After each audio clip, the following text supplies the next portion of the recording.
સત્ય ઘટના. તાંત્રિકની ચુંગલમાં ફસાયો એક વેપારી પરિવાર. આ ચેનલ કોઈ અંધવિશ્વાસને પ્રોત્સાહન નથી આપતું. અમને જણાવવામાં આવેલી એક સત્ય ઘટના છે જેમાં નામ અને સરનામું બદલાવવામાં આવ્યું છે. ભાવનગર શહેરમાં એક વેલજીભાઈનો ખૂબ જ સમૃદ્ધ પરિવાર રહે.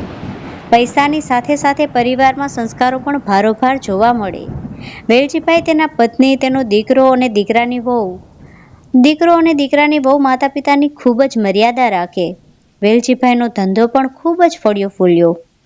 વેલજીભાઈના ઘરે હંમેશા મહેમાન અને સાધુ સંતો અને અતિથિઓના ઉતારા રહેતા. તેની પત્ની અને પુત્રવધુ મહેમાનોને ખૂબ જ આગતા સ્વાગતા કરે અને જમાડે. મંદિર જેવું ઘર અને ઘરમાં પણ એક સુંદર મંદિર હતું. વેલજીભાઈ જણાવે છે કે ખબર નહીં કેમ અને કોની મારા પરિવાર લાગી કે મારા પરિવારમાં એક પછી એક ખોટી ઘટનાઓ બનવા લાગી, જે ક્યારેય ના બને એવા ઘરમાં પરસ્પર ઝઘડા થવા લાગ્યા અને મતભેદ પણ થવા લાગ્યા. દીકરો બાપનું ન માને, વહુ સાસુનું ન સાંભળે અને દીકરા અને વહુ વચ્ચે પણ ઘર્ષણ થવા લાગ્યા. વેલજીભાઈ કામધંધાથી ઘરે આવે અને ઘરનું વાતાવરણ એને તંગ લાગે. એક દિવસ જ્યારે વેલજીભાઈ બપોરે પોતાના ઘરે આવ્યા ત્યારે તેનો દીકરો સામે સોફા પર બેઠો હતો. દીકરાને વેલજીભાઈએ પ્રેમથી બોલાવ્યો, બેટા કેમ છે?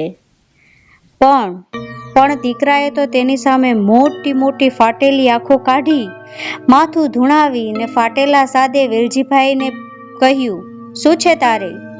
કેમ વારે વારે બોલાવે છે? તને ખબર છે હું કોણ છું? એમ કહીને અટ્ટહાસ્ય કરવા લાગ્યો. તે જ સમયે ત્યાં વેલજીભાઈના પત્ની અને પુત્રવધુ પણ આવ્યા અને આ બધું જોઈને ગભરાઈ ગયા. વેલજીભાઈના પત્ની કહે કે નક્કી આપણા દીકરા પર કોઈકે તાંત્રિક વિદ્યા કે વશીકરણ કર્યું લાગે છે. આટલું સાંભળતા જ તેનો દીકરો જોર જોરથી હસવા લાગ્યો. વેલજીભાઈ તેના દીકરાને સારામાં સારા મગજના ડોક્ટરને બતાવવા લાગ્યા, પણ જેમ જેમ ઈલાજ થાય તેમ તેમ તેના દીકરાની તબિયત બગડતી જાય. વેલજીભાઈને હવે કંઈ સમજાતું નહોતું. કરે તો કરે શું? હવે તો ધંધામાં પણ ધ્યાન નથી દેવાતું અને વેપારમાં પણ નુકસાન થવા લાગ્યું. સગા સંબંધીઓમાં પણ વેલજીભાઈના દીકરાની સ્થિતિ વિશે ખબર પડવા લાગી. હવે તો અતિથિ પણ નથી આવતા અને સાધુ સંતો પણ નહીં. પણ કીધું છે ને કે કરેલું ક્યારેય અબાર નથી જાતું. ક્યાંક વેલજીભાઈના દાન પુણ્ય આડા આવ્યા અને આ બધી સમસ્યાઓનું નિવારણ અને કારણ બંને મળતું જણાયું.